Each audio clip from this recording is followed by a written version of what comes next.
of emails and other things last week that were taken from an office and are now missing. And I'll tell you what, I didn't think I'd say this, but I'm going to say it, and I hate to say it, but if I win, I am going to instruct my Attorney General to get a special prosecutor to look into your situation, because there has never been so many lies, so much deception. There has never been anything like it. And we're going to have a special prosecutor. When I speak, I go out and speak. The people of this country are furious. In my opinion, the people that have been long-term workers at the FBI are furious. There has never been anything like this, where emails and you get a subpoena. You get a subpoena, and after getting the subpoena, you delete 33,000 emails. And then you acid wash them, or bleach them, as you would say, a very expensive process. So we're going to get a special prosecutor, and we're going to look into it, because you know what? People have been, their lives have been destroyed for doing 1/5 of what you've done. And it's a disgrace. And honestly, you ought to be ashamed of yourself. Secretary Clinton, I want to follow up on that. I'm going to let you talk about emails. Because everything he just said is absolutely false, but I'm not surprised. In the first debate, the audience needs to calm down here. I told people that it would be impossible to be fact-checking Donald all the time. I'd never get to talk about anything I want to do and how we're going to really make lives better for people. So, once again, go to HillaryClinton.com. We have literally Trump. You can fact-check him in real time. Last time at the first debate, we had millions of people fact-checking, so I expect we'll have millions more fact-checking because, you know, it's just awfully good that someone with the temperament of Donald Trump is not in charge of the law in our country. Yeah, because you'd be in jail. Secretary Clinton.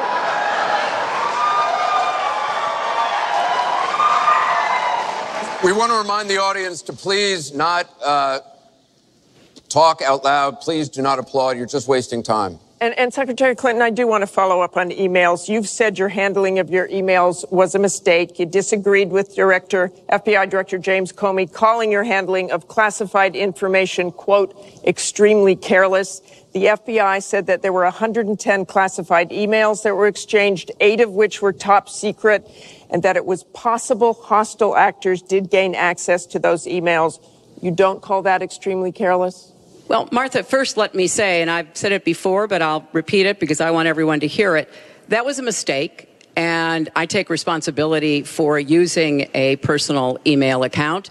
Obviously, if I were to do it over again, I would not. I'm not making any excuses. It was a mistake, and I am very sorry about that. But I think it's also important to point out where there are some misleading accusations from critics and others. After a year-long investigation, there is no evidence that anyone hacked the server I was using, and there is no evidence that anyone can point to at all, anyone who says otherwise has no basis, that any classified material ended up in the wrong hands. I take classified materials very seriously, and always have. When I was on the Senate Armed Services Committee, I was privy to a lot of classified material. Obviously, as Secretary of State, I had some of the most important secrets that we possess, such as going after bin Laden. So I am very committed to taking classified information seriously. And as I said, there is no evidence that any classified information ended up in the wrong hands. Okay, we're going to move on. And yet, she didn't know the letter C on a document, right? She didn't even know what that letter meant. You know, it's amazing. I'm watching Hillary go over facts, and she's going after fact after fact, and she's lying again because she said what she did with emails was fine. You think it was fine to delete 33,000 emails? I don't think so. She said the 33,000 emails.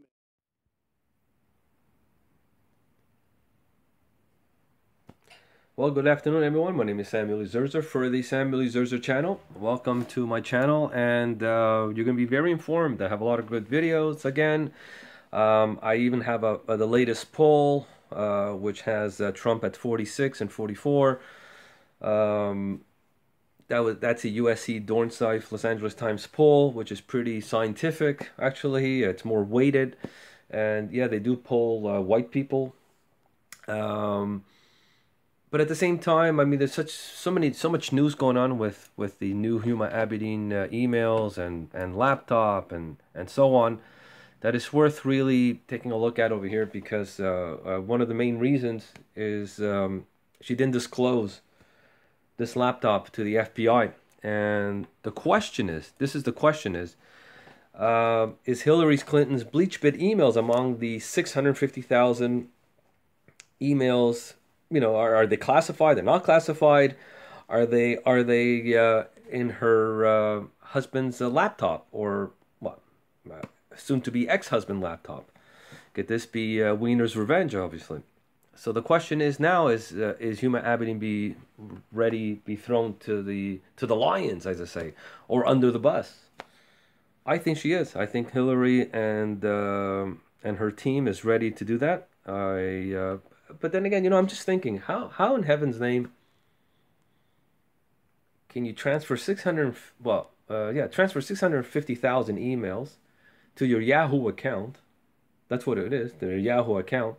And the only reason why she did it is because she's saying to everyone that it was easier to print. But just think of it, 650,000 emails? I mean, how do you transfer so much? Let's just do the math here, one sec. Well, I did it already, hold on. Let's say 650,000 emails divided by 5 years, let's say. That's 130,000 emails per year. 130,000, that's a lot of emails. That's a lot. There's a lot more to this, people. Okay, let's just do this. Divided by, I don't know, 365. I mean, every day. I mean, every day she would have to transfer. In other words, Huma Abedin transferred 356 emails a day to her Yahoo account, physically. That's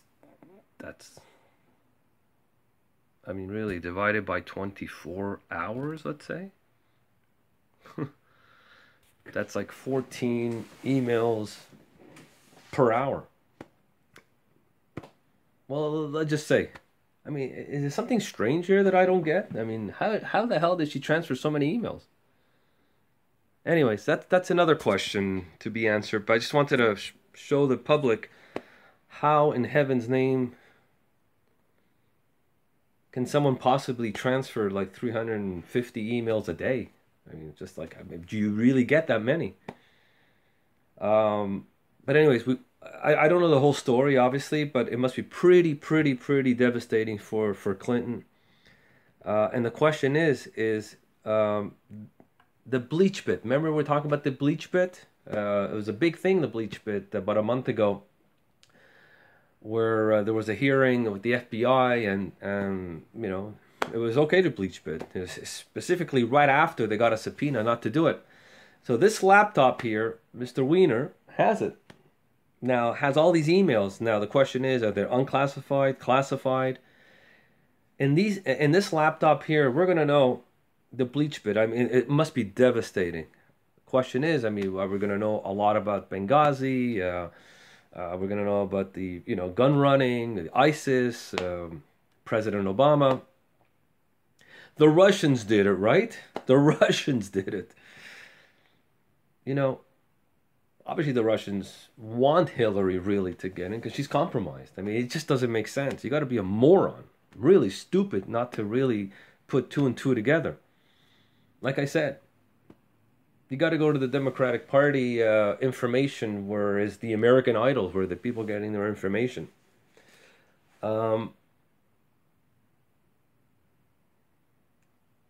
Now, to me, the whole thing is the BleachBit process right now. The question is according to many of the news right now that I've been reading, not listening to, you know, to the mainstream talking about, you know, on the internet, I'm almost sure the Hillary staff is preparing the case for Hillary that hinges on her not knowing anything about it, obviously. And now all of a sudden they're going to be throwing all the, all the dirt on Huma. Okay? So this is a spin now. They're going to throw Huma to the lions. They're going to throw Huma under the bus. And this is what I think was going on. This is pretty damning. Anyways, my name is Samuel Izurza for the Samuel Izurza channel. God bless everyone. This is in this story is fluid, and I'm almost 100% sure that there's a BleachBit surprise here. All what they BleachBit, okay, all those emails, they're there. And I'm sure there's a lot of classified emails about her, about the Clintons in there, and that it's really, really damning that Comey had no choice, had zero choice right now. It would be a revolt, total revolt. So now, obviously, if you're a left-wing communist supporter of the Clintons, or violent supporter, I would say, you don't care. You want the whole system to come down, and you want a person like that to be the president of the United States. This is dirty, man. This is really, really dirty. So if you like dirt, vote for Clinton, I guess, If you're a law-abiding person and you want the law, and you want people to actually go to jail for anything that they've done, I mean, you gotta vote for Trump. It just doesn't make sense. It just doesn't make sense. Like I said, I've been saying in all my videos, I don't mind voting for a woman. I don't. But it's got to be law-abiding. I mean, this is rogue type of, administration that we're gonna have. I mean it. I would vote for a woman. Most people will do, but they got to be law-abiding. This is not what you want to have at the White House. There's a lot of shit going on here right now. A lot of shit. And I'm sure 100,000 of these emails were classified or something. Or Huma Abedin used it as a life insurance. Like, you kill me, it's going to go to the world. And have that large a number, but it's not unprecedented in my experience. Now, Cheryl Mills, also stated that she was an attorney. I'm very concerned that when a fact witness represents a client who might be the target of an investigation, there's a conflict of interest. And, rather than letting Ms. Mills make a determination, would the FBI be willing to refer the matter of a fact witness, Ms. Mills in this case, representing a target, Secretary Clinton in this case, to the appropriate bar association for investigation? That's not a role for the FBI. We're investigating. Even though I happen to be a lawyer, we're not lawyers. We're investigators. Okay. So that's a question for the legal part of the Department of Justice. Okay. Why did Ms. Mills request immunity?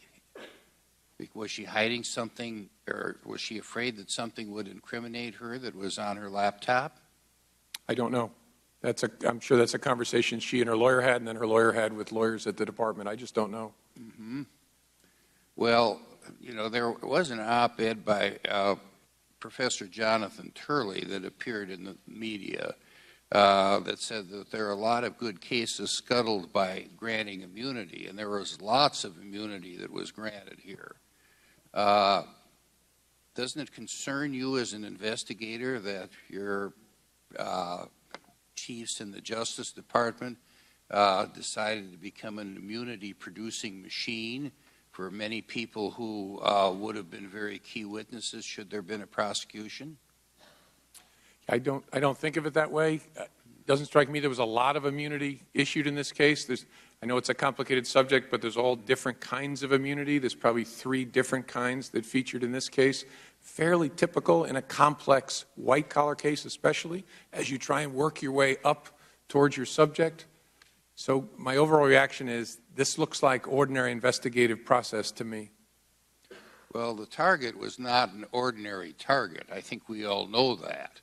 And since you announced that there would be no prosecution of Secretary Clinton in July, there have been several very material issues that are troubling, and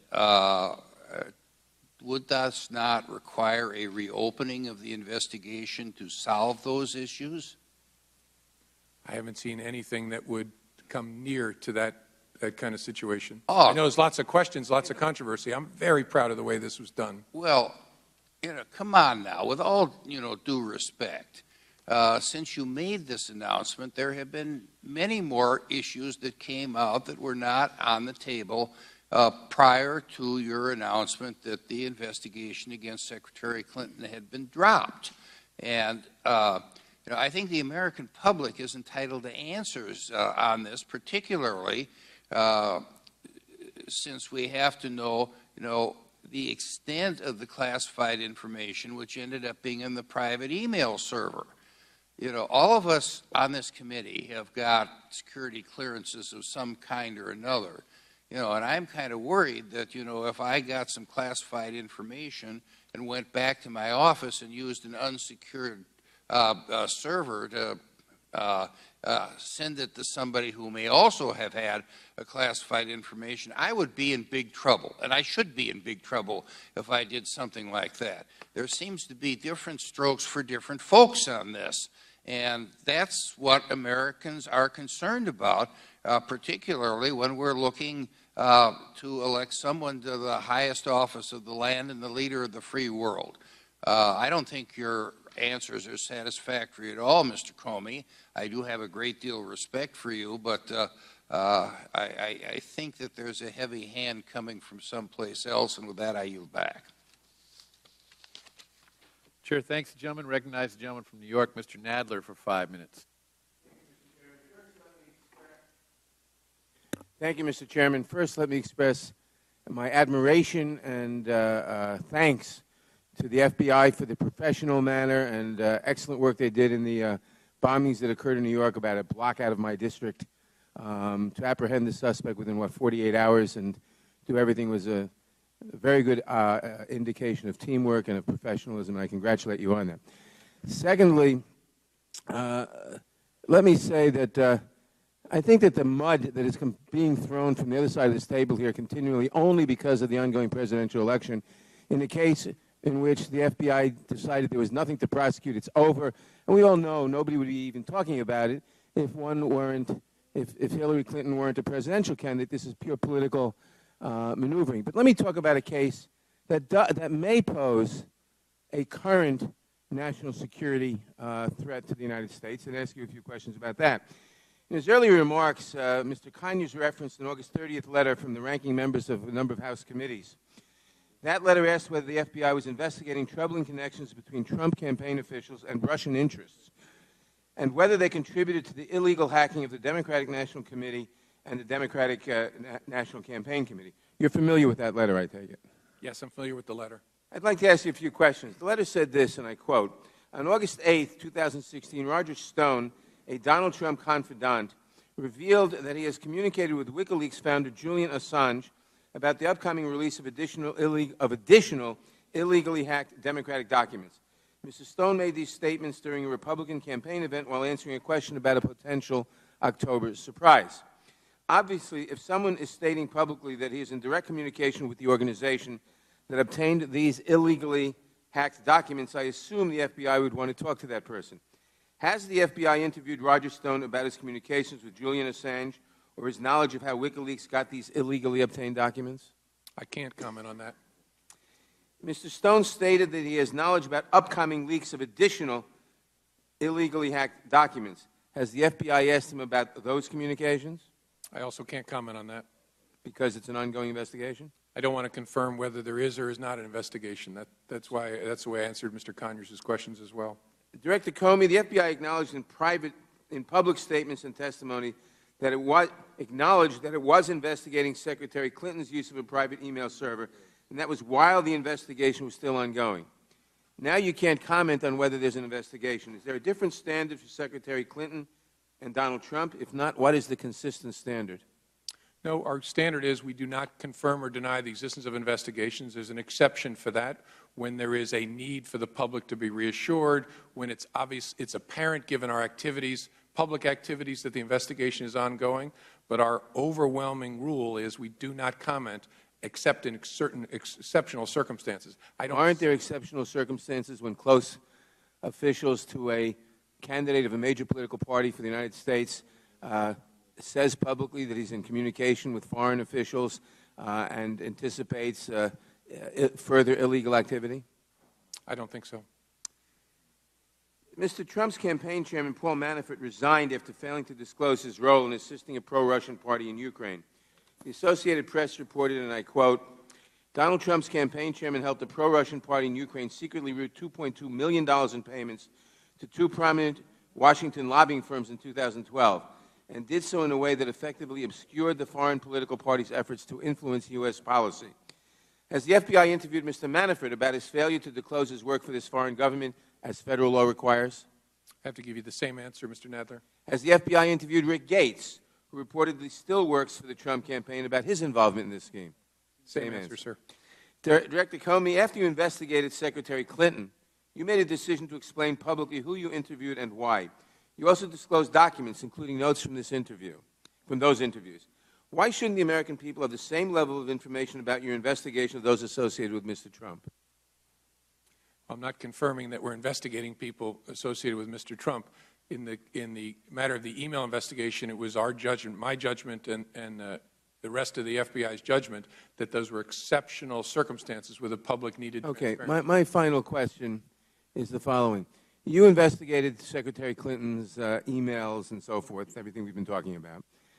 You concluded, I believe quite properly, that there was nothing to prosecute.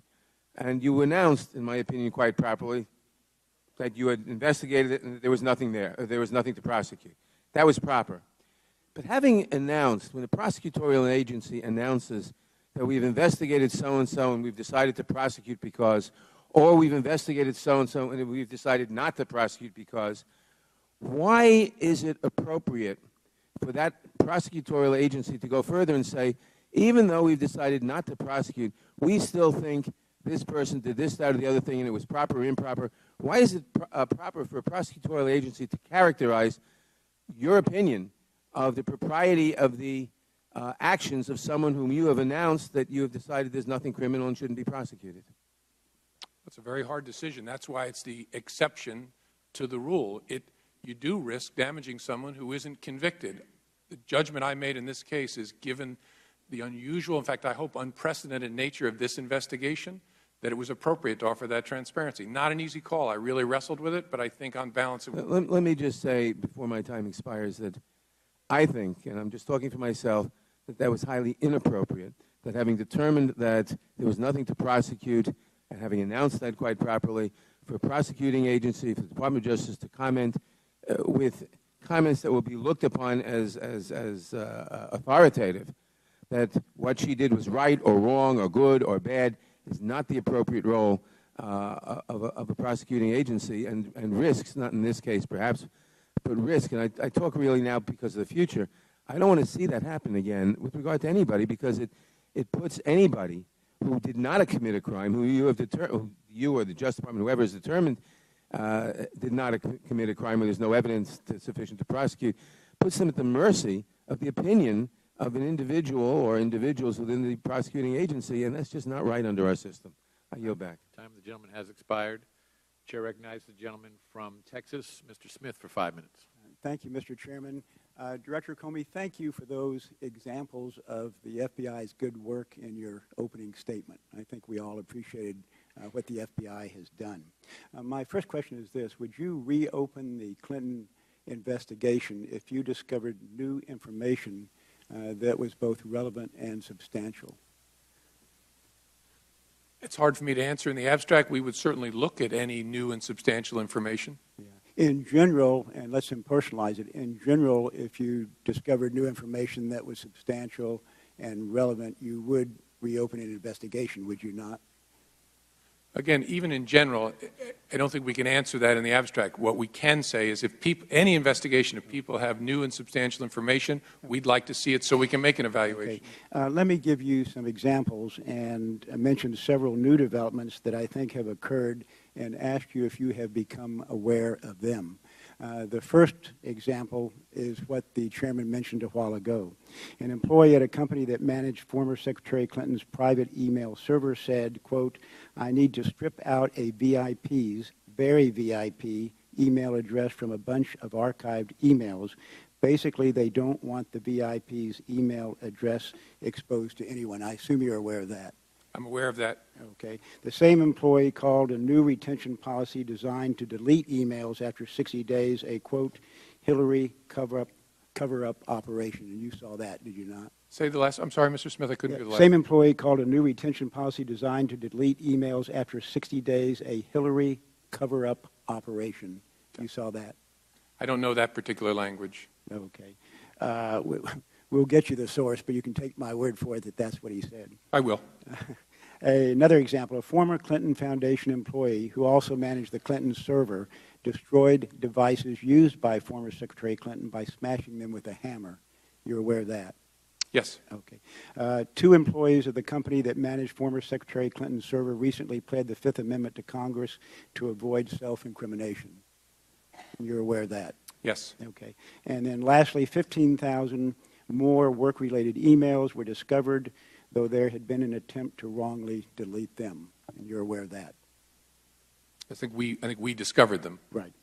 To me, Director Comey, what I've cited are not the actions of innocent people.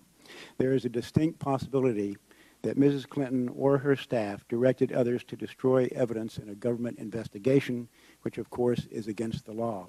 So I would urge you to reopen your investigation. Do you want to comment on that? I don't. Okay. I know you can't tell us whether you have or have not, but I believe I've given evidence of new information that is relevant and substantial that would justify reopening the investigation.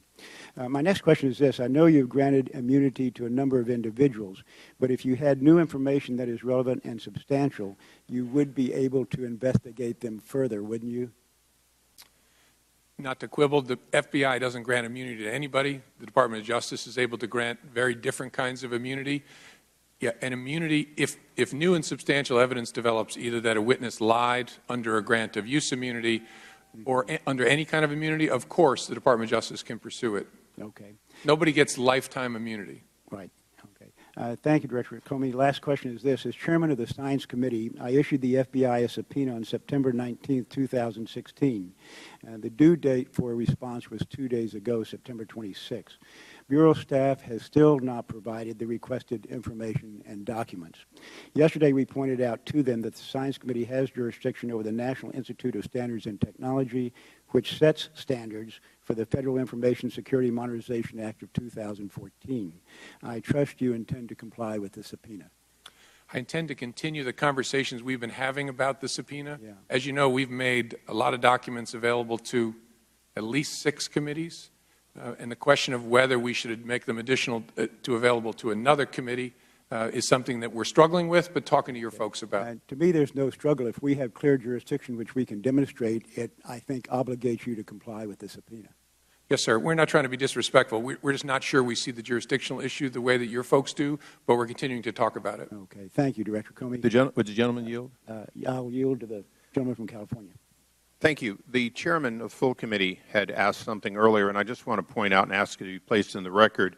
According to the Maryland Code of Ethics, 19301.11, it specifically prohibits a former or current government officer or employee from acting as a counsel to someone that they represented in government. I'd like that to be placed in the record. In light of the fact that the Maryland Bar without objection, it will be made a part of the record. In light of the fact the Maryland Bar has this prohibition, would that have changed your view of allowing her in and saying you had no authority? I'm not qualified, nor am I going to answer questions about legal ethics in this forum. The FBI has no basis to exclude somebody from an interview who the subject of the interview says is on their legal team. Okay. Thank you, Director Comey. Thank you, Mr. Chairman. Yield back. Chair, thanks, gentleman. Recognizes the gentlewoman from California, Ms. Lofgren, for 5 minutes. Thank you, Mr. Chairman, and thank you, Director Comey, for once again appearing before this committee as you appear before so many committees here on the House. Sometimes I wonder how you get any work done at all that you are called up here so frequently. there's been a lot of focus on the private email that Secretary Clinton used, just as her predecessor Colin Powell used. So far as I'm aware from the public comments, there's no forensic evidence that there was a breach of that service, although theoretically you could intrude and not leave evidence. But there's been very little focus on the breach at the State Department email system. Now, it's been reported in the press that this breach of the State Department email system was one of the largest ever of a federal system and was accomplished by, according to the press, either China or Russia. I'm wondering if you are able to give us any insight into whether it was in fact the Russians who hacked into the State Department email system or whether that's still under investigation. Not in this open forum, I can't. All right. I'm hoping that we can get some insight in an appropriate classified setting on that. Now, we have watched with some concern, and I know you are also concerned, about the Russian intrusion into our election system. It's been reported to us that the Russians hacked into the Democratic National Committee database. They also hacked into the Democratic Congressional Campaign Committee, and it seems that they are making an effort to influence the outcome of this election. We've been warned that the information stolen might not just be released, but also be altered and forged and then released in an effort to impact the election.